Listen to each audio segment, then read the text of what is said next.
Hi, hello. So I'm gonna just show you how we can get the accounts which hold X amount of tokens in Y days, Y number of days.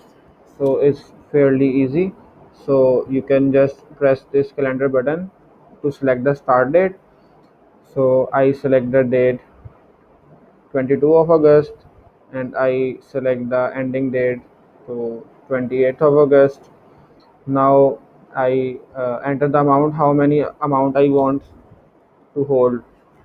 So in this range, how many people have 12 tokens.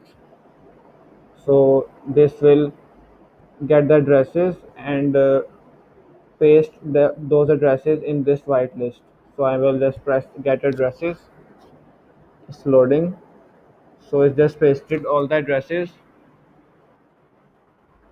from the Etherscan which possess 12 tokens in this number of days. So this is fairly easy.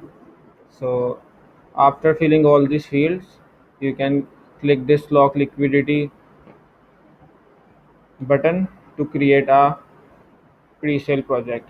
Thank you.